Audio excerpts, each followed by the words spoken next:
Muito bom dia, Cristina. Bom dia, Marcelo. Bom dia a você e a toda a nossa audiência.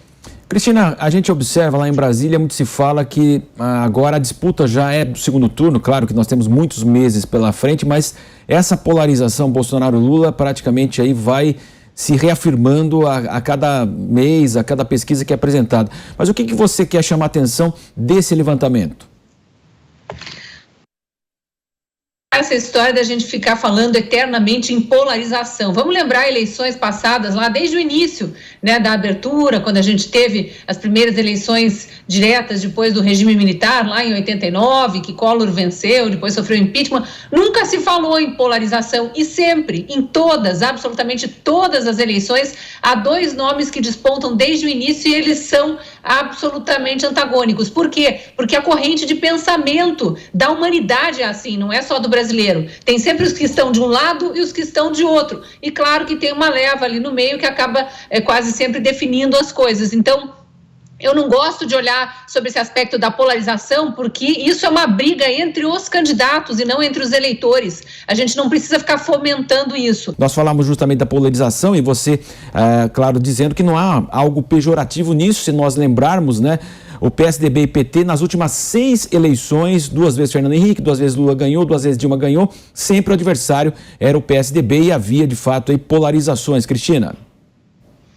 Exato, e polarizações existem em todos os países, né? Em todas as democracias, pelo menos onde as pessoas podem se apresentar para o pleito. Então isso é natural, não é uma coisa ruim. O ruim é a gente ficar fomentando uma divisão na sociedade e aí a gente impede o debate, fica só apontando erro de um lado ou de outro. É claro que a gente está numa situação muito específica esse ano no Brasil, que tem um bandido condenado, que foi descondenado por manobras do judiciário, mas jamais inocentado, há provas sobradas contra ele, e uma parte da população desatenta com isso. Então isso é muito perigoso. E a gente ainda espera a entrada de uma possível, ou mais de uma possíveis candidaturas da chamada terceira via, que agora se auto-intitulou Centro Democrático. Democrático todos são. Quem está na disputa é a favor da democracia porque está colocando seu nome para concorrer, né? Isso é democracia. Então vamos parar também com esses eufemismos aí de que eles são os polos e eu sou o centro democrático. Mas para o eleitor é saudável que haja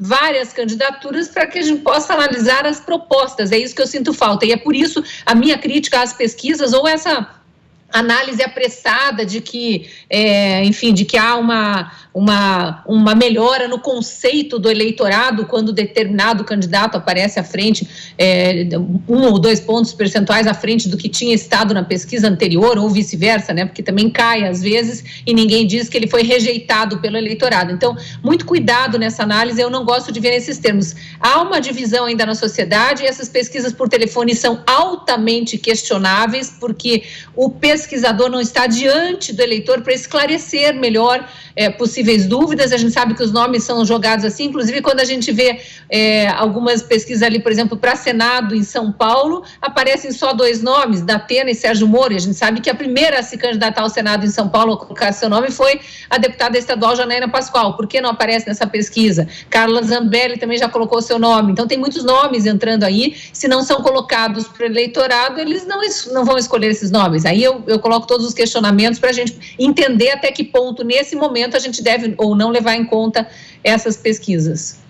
Lembrar, né, Cristina, que na última eleição, Dilma Rousseff, depois daquele impeachment que foi histórico, né, o Lewandowski assinou, ele permitiu que ela tivesse aí os seus direitos políticos, né, quer dizer, isso nunca aconteceu e nunca aconteceria de acordo com a lei, né? Ela aparecia liderando as pesquisas em Minas Gerais e aí nós vimos de fato aí o que aconteceu, né, Cristina? Foi um dos inúmeros erros de pesquisas, né? Erros crassos de pesquisa. Essa aí foi na eleição de 2018, em que ela tentou concorrer ao Senado. Os mineiros acabaram elegendo Rodrigo Pacheco, fazendo valer a lei do impeachment, que Lewandowski, naquela comissão de impeachment, não fez valer. Ele fatiou a Constituição e inventou uma regra que não existia lá, de que quem é caçado por crimes de responsabilidade fiscal, como foi o caso da ex-presidente Dilma, pode manter seus direitos políticos, o que era absolutamente ilegal. Aí as os eleitores de Minas fizeram o arremate, né? Não deram a ela o cargo que ela queria. Mas não foi só esse erro, e não foi só nessa eleição. Nas eleições de 2020, as últimas, municipais, teve erros muito graves em prefeituras como Porto Alegre e Recife, por exemplo, e erros assim cometidos de véspera pelos institutos de pesquisa, até pesquisas de boca de urna, erraram e erraram feio. Por isso que eu digo que a gente precisa olhar todo esse histórico quando vai analisar as atuais pesquisas.